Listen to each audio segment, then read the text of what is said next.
Bonjour à tous. Moi, c'est votre frère Willy. Pour ceux qui ne connaissent pas, bon, je suis sûr que sur Internet, pratiquement personne ne me connaît. Donc, mais le but de cette vidéo, c'est que je voulais un peu prendre le temps d'expliquer à quiconque aura la chance de tomber sur cette vidéo comment est-ce que ça se passe, le processus de la DV Lottery euh, ou Diversity Visa Program. Bref, appelez-le comme vous voulez. Hein. Ce processus-là qui vous permet de gagner à la loterie et puis de venir aux États-Unis avec un visa immigrant et avoir une carte de résidence.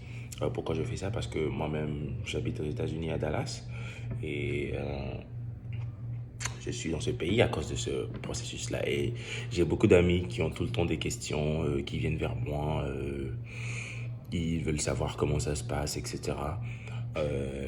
C'est un processus un peu long. Et du coup, expliquer ça à chaque fois, ça donne un peu mal à la tête. J'avais décidé de faire cette petite vidéo, question de peut-être référer mes amis, au cas où j'ai envie de leur expliquer. Bon, bref, voilà.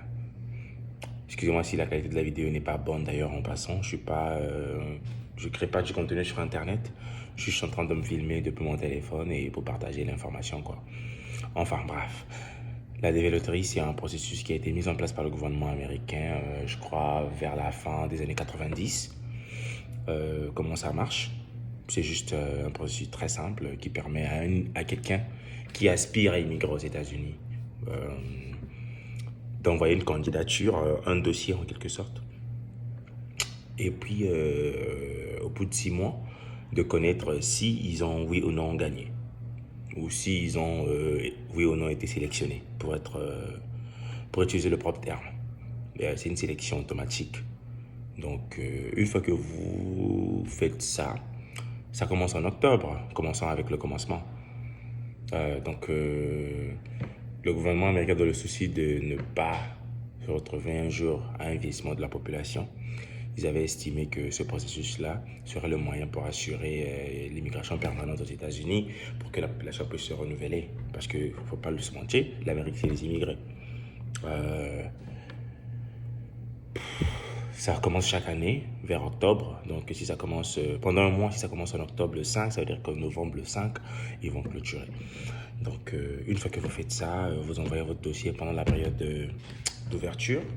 Maintenant, vous devez attendre jusqu'en mai pour pouvoir vérifier vos résultats. Donc, je crois que c'est 6 mois après.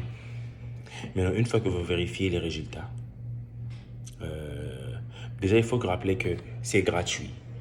C'est gratuit pour jouer, pour envoyer son dossier auprès du gouvernement américain. D'ailleurs, c'est même pas le gouvernement américain qui s'en charge. Ils ont embauché un organisme qui s'appelle le KCC. Le KCC, c'est un peu comme un cabinet comme ça, privé, qui s'occupe de gérer vos dossiers d'application, le processus, jusqu'à ce que vous ayez une date d'interview. C'est quand vous avez une date d'interview que le KCC envoie votre dossier auprès de l'ambassade, donc au gouvernement américain en quelque sorte. Et c'est à ce moment-là que vous commencez maintenant à dealer avec le gouvernement américain. C'est à ce moment-là que vous devez payer quelque chose quand vous arrivez à l'ambassade. N'oubliez pas, très important, parce qu'en Afrique, il y a des cybercafés, par exemple, qui essaient d'aider les gens.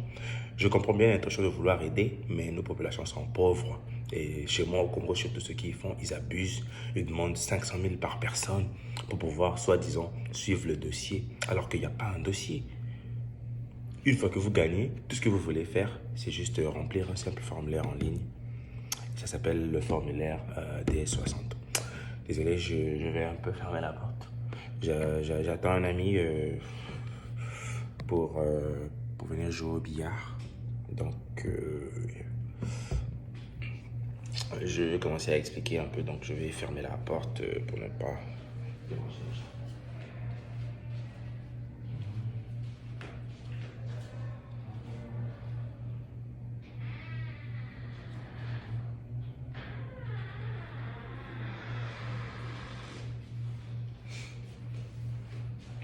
Donc,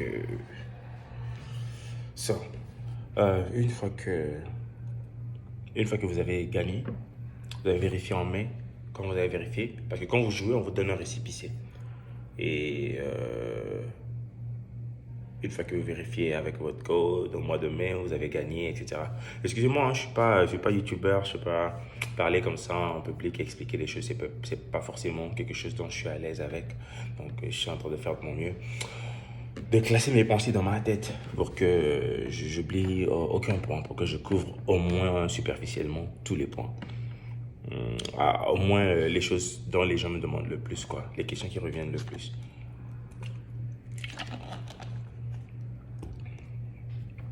Donc, une fois que vous avez gagné, vous remplissez ce formulaire-là en ligne, qui est gratuit aussi pour remplir. Et vous envoyez. Après avoir envoyé le formulaire, tout ce que vous devez attendre à ce moment-là, c'est juste que cet organisme-là qui gère la développerie, ça s'appelle le KCC, que le KCC vous envoie donc votre dossier à l'ambassade. Donc, ce qui se passe, c'est que le KCC va prendre vos informations et tout ça, on envoie à l'ambassade et tout ça. Comme j'ai dit, c'est là-bas que vous allez payer pour le visa. En dehors de ça, il n'y a rien à payer. Mais non. Une fois que vous êtes à l'ambassade va vous contacter, monsieur Intel, monsieur Manka, venez à l'ambassade des États-Unis, tel jour, telle date, telle heure, pour votre interview. Ils vous diront les choses qu'il faudra emmener. Dans le cadre de la développerie, je vais couvrir un peu la procédure la plus simple quand un célibataire voyage. Parce que quand vous avez une famille, il y a des choses peut-être qu'on peut demander. Et je vais essayer un peu de découvrir ça aussi.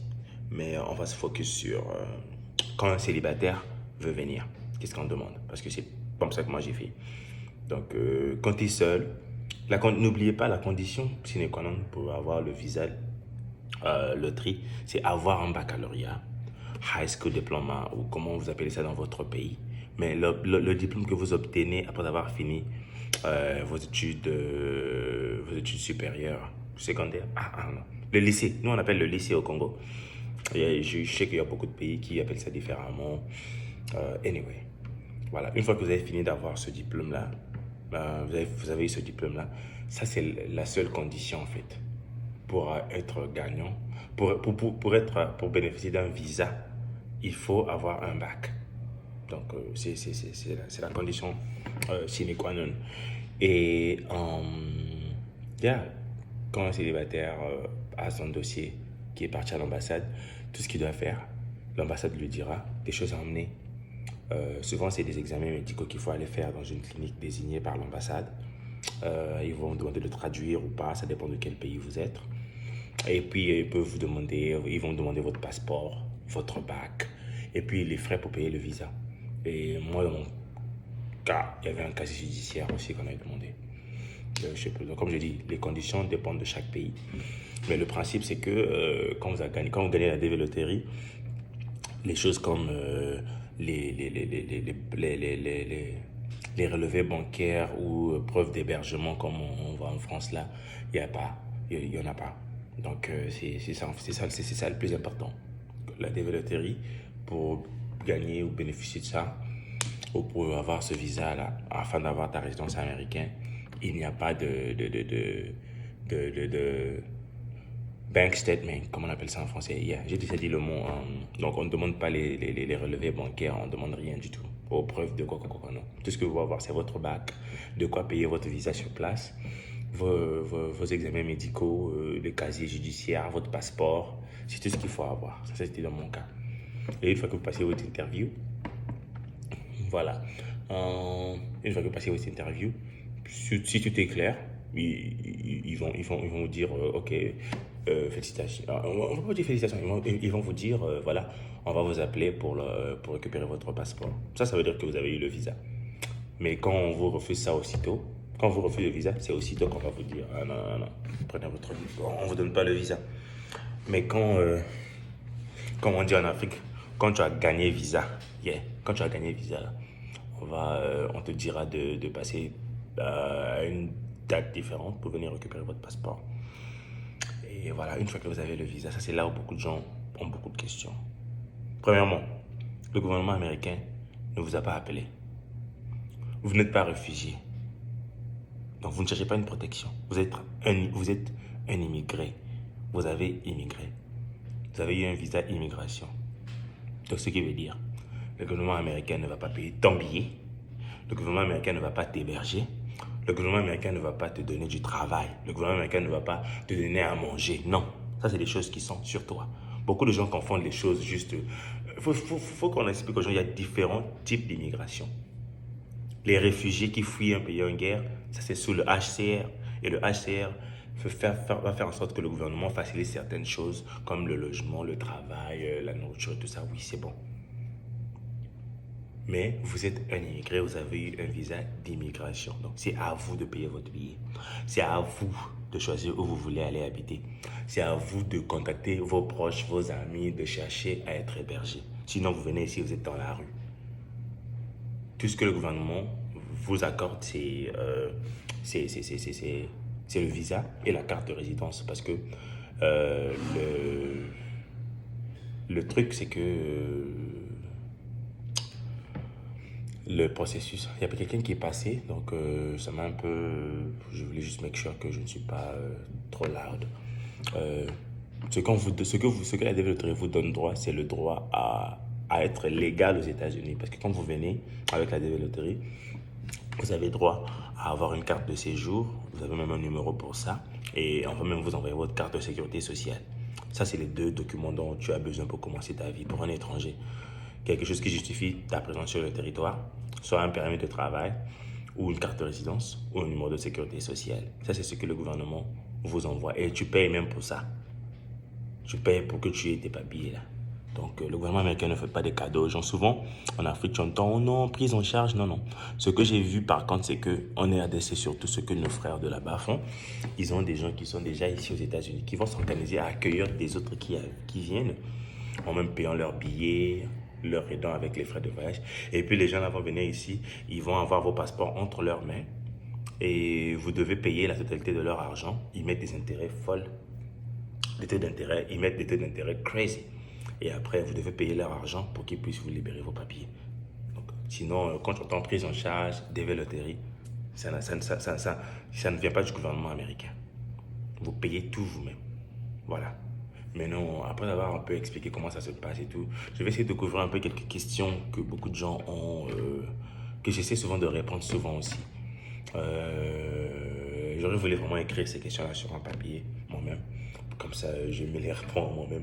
Mais j'espère que je vais quand même essayer de couvrir la majorité des questions que beaucoup de gens ont. Si tu as des questions, tu peux toujours les reposer en commentaire et je serai très ravi de les répondre. Alors, je n'ai pas le bac, mais je travaille. Puis-je venir? Oui. Si tu as un travail professionnel que tu fais pendant plus de 2 ans, ça équivaut au bac. Il faut juste avoir les preuves, par exemple une lettre d'embauche et des bulletins de salaire peut-être qui prouvent que voilà, tu as été employé jusqu'à ce temps-là. Un boulot professionnel pendant plus de 2 ans équivaut à quelqu'un qui a le bac. Donc c'est comme ça. Donc si tu n'as pas le bac mais tu as un travail, c'est bon. Aussi longtemps que tu es en mesure de prouver que tu fais ce travail-là, ce métier-là professionnel depuis plus de 2 ans. Je suis homme marié, je joue seul. Est-ce que ma famille peut venir avec moi? Oui. Une fois que tu as gagné, si tu étais déjà marié depuis bien avant là, et que tu as signalé sur le papier que tu es marié, en appliquant, avant même de gagner, quand tu vas appliquer là, tu as signalé que tu es marié, on va donner le nom de ton épouse. Voilà. Même s'il ne va pas partir, mais tu dois remplir leurs informations et tout ça. Mais non. Je suis marié, j'ai joué seul, j'ai des enfants. Comment est-ce que je fais pour venir ma femme? Une fois que tu as gagné, quand tu vas aller remplir le formulaire, c'est à ce moment-là que tu dois ajouter le reste de ta famille. Voilà. Surtout que si tu avais déjà statué que tu étais marié pendant que tu jouais premièrement. D'autres questions encore que les gens ont souvent. Je me suis marié après avoir joué. Tu t'es marié après avoir joué, ça aussi tu as le droit. Parce que comment est-ce que tu savais que tu allais gagner? Donc ça veut dire que tu ne faisais pas un mariage blanc pour faire rentrer quelqu'un. J'ai joué à la loterie. 2 mois après, je me suis marié, j'ai rencontré l'amour de ma vie. Ou bien l'amour de ma vie a décidé de m'épouser à ce temps-là. Et donc tu as joué en tant que célibataire et puis tu es devenu marié. Mais non, je pars récupérer les résultats peut-être après 4 mois. Donc ça fait au total 6 mois. Et je découvre que j'avais gagné, que j'ai gagné. Donc ça aussi, ça reste valide. Parce que tu t'es pas marié après avoir su. Mais dans d'autres cas aussi, j'étais célibataire, j'ai gagné, j'étais célibataire. Après, je me suis marié après avoir gagné. Ça, maintenant, ça dépend maintenant. Ça, je ne peux pas trop dire là-dessus. Mais nous tous, on voit comment est-ce que ces conditions, dans ces conditions-là, ça peut sonner un peu douteux. Surtout pour le consul qui va te donner ton visa. Et souvent, c'est à ce moment-là qu'ils vont chercher à... quand je dis marié, là, je dis marié légalement, hein, traditionnel ou pas, légalement. Voilà. Donc, une fois que quelqu'un est marié et qu'il s'est marié après avoir gagné, surtout s'il n'y a pas d'enfant, hein, tu vois un peu. Si avant, si c'était comme chez nous, on appelle ça au Congo, Yakato Vanda. Ou bien, tu vois, genre, viens seulement, on va louer une maison ensemble là. Si c'était ça, et puis tu as gagné, j'ai mal sur mon corps là, j'ai beaucoup nagé hier, désolé. Si jamais c'était ça, et que, voilà, vous êtes marié légalement après que le monsieur ait gagné, ou après que la dame ait gagné, je ne dis pas qu'on ne va pas vous donner, mais ça dépendra du consul. Il doit nous prouver la véracité de la relation et que c'est une relation qui avait commencé avant, que vous êtes juste simplement marié par amour, même si vous êtes marié après que monsieur a gagné ou madame a gagné. Donc, il y a ça. Et une autre question aussi, voilà quoi. J'ai joué seul, je suis fiancé, j'ai gagné. Moi, dans ce cas-là, j'ai toujours suggéré, vous pouvez changer votre statut matrimonial, mais forcément, n'incluez pas votre partenaire. Ça peut paraître comme du mariage blanc. Surtout que si vous n'avez pas d'enfant, vous êtes simplement fiancé. Moi, je dis toujours, c'est mieux que celui qui a gagné vienne. Mais pendant qu'il fait la procédure, il peut se marier déjà. Mais ne me fait pas rentrer l'autre aussitôt. Mariez-vous peut-être et l'autre arrive. Si tu laisses partir fiancé comme ça aussi, tu es en train de perdre ton gars ou ta go, quoi. Ça, c'est sûr. Mais si vous voulez, vous pouvez vous marier. Vous vous mariez avant que l'autre ne quitte. Et quand l'autre arrive, il se stabilise ou elle se stabilise et puis va chercher l'autre. Ça, c'est vraiment la suggestion. Si vous êtes fiancé et que l'autre a gagné, ça, c'est la meilleure des choses à faire. Pour ne pas qu'on refuse vous deux. Parce que toi aussi, hein, le gars, toi-même aussi, tu viens de gagner.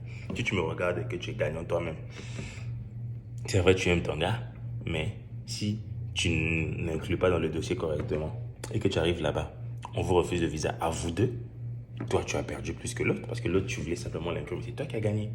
Donc, moi, je dis toujours aux gens, si vous n'étiez pas... Moi, j'ai une amie qui est ici.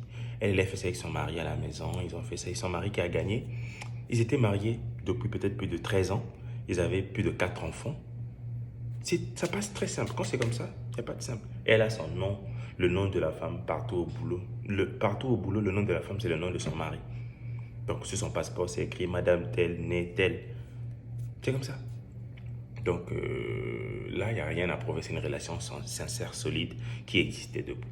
Mais quand c'est des relations où vous n'êtes pas encore marié, il n'y a pas encore d'enfant, vous n'étiez pas marié avant de jouer, vous n'étiez pas marié avant que tu joues, ou vous n'étiez pas marié avant que tu découvres les résultats. Yeah. Donc, quand vous êtes en couple, si votre mariage ne date pas d'avant les résultats, vous, petit à petit, vous êtes en train de compromettre un peu vos chances de gagner. Parce qu'ils vont toujours penser au mariage blanc, le scénario du mariage blanc. Parce que ça se fait, il y a des gens qui vont découvrir qu'ils ont gagné et puis qui vont inclure quelqu'un dans leur dossier. Et parfois, ils vont même, je ne sais pas, changer les dates des mariages et tout ça pour essayer un peu de tromper et tout pour qu'on pense qu'ils étaient mariés avant. Voilà. Mais les questions m'échappent. Mais en gros, ce que je veux dire, c'est que si votre mariage ne date pas d'avant d'avoir joué ou avant d'avoir découvert que vous avez gagné, je dirais toujours il faut être très prudent. C'est encore mieux de laisser ta go ou ton gars. Tu viens. Si c'est vraiment ta relation là, Si c'est ta personne sûre là, tu vas aller la marier. J'ai vu ça plusieurs fois ici. Des garçons qui sont venus et puis ils sont allés épouser leurs femmes et puis les femmes les ont suivis. Parce que si vous n'êtes pas marié, vous n'étiez pas marié avant, une fois que tu inclus l'autre, les chances vont commencer à diminuer. Ça, c'est là où je reçois beaucoup plus de, je reçois beaucoup plus de questions. Voilà. Sinon, je peux dire que c'est un peu ça. Je peux pas trop savoir, surtout pour... je dis que je dis ces choses par rapport à l'expérience parce que le jour de mon interview, il n'y avait pas que moi pour la DV, il y avait un autre couple qui vivait en union libre, mais ils sont mariés après que le monsieur ait gagné. Malgré qu'ils avaient de grands enfants, ils étaient mariés traditionnellement depuis, mais le fait que le mariage civil a été célébré après les résultats, ils ne sont jamais venus, quoi. Et voilà. Alors que le monsieur aurait pu venir lui-même et faire venir sa femme, même si ça allait prendre peut-être 3 ans de procédure ou 2 ans de procédure. Tout le monde allait venir calme. Mais là, qu'est-ce qu'ils ont fait? Ils avaient tout raté. Donc, c'est pour dire qu'il faut être très prudent avec ces choses. Voilà quoi, je sais pas. J'espère avoir couvert pratiquement tout. Ou avoir peut-être, si j'ai pas trop bien expliqué, tu as toujours des questions. Tu peux toujours commenter, voilà, ou m'écrire, you know, sur Facebook, Willy Manka, quelque chose comme ça. Mais anyway, mes frères et sœurs, ceux qui ont pris le temps de m'écouter, merci beaucoup en tout cas. Je suis pas trop à l'aise avec ce que je fais en ce moment, mais je pensais que c'était quand même important de partager cette information-là que je connaissais. Voilà, si vous avez la chance de tomber sur cette vidéo et que vous avez toujours des questions, n'hésitez surtout pas à les mettre en bas. Et je serai ravi d'apporter un peu d'éclaircissement. Voilà, j'espère que vous portez bien. Si vous avez gagné, félicitations à vous. Si vous avez des questions, vous êtes déjà dans la procédure, je peux toujours entrer en contact avec vous pour essayer de vous éclaircir, peut-être en vous passant mon numéro de téléphone, WhatsApp ou quoi. Je suis toujours heureux d'aider. Moi, je suis pas comme les gens qui arrivent à Beng et puis ils veulent pas que les autres viennent. Tu arrives en Europe, tu veux pas que les autres viennent. Que les gens viennent par milliers, moi, ça va pas me déranger. Surtout que quand ils vont payer, quand ils vont travailler, on va leur payer. On va pas couper dans mon salaire pour leur donner. Donc, s'il faut que moi je te montre comment venir, comment est-ce que j'ai fait, ou que j'explique pour que ton processus d'obtention de visa soit un peu plus facile, je serais très ravi de répondre. Avec ceci, je dirais, voilà, le seul moyen où vous avez le droit peut-être de me poser une question sur votre procédure d'immigration, c'est quand vous êtes gagnant de la DV Lottery ou bien quand vous voulez jouer à la DV Lottery. Moi, c'est la seule demande de visa que j'ai jamais fait de toute ma vie. C'est la seule chose, c'est la seule fois où j'ai quitté mon pays, c'est la seule fois où voilà, j'ai eu une opportunité de quitter ou demander un visa, quelque chose comme ça. Donc c'est tout ce que je maîtrise. Vous voulez venir pour étudier, chercher d'autres vidéos, vous voulez venir pour, je sais pas, derrière votre mari qui vous a marié, tu as rencontré blanc, quoi.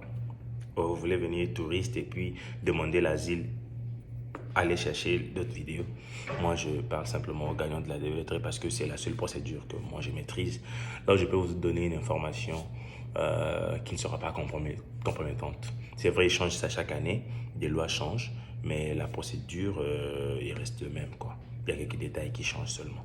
Donc, merci beaucoup à vous et prenez bien soin de vous. C'était votre frère Willy Manka et on se voit plus tard. Merci.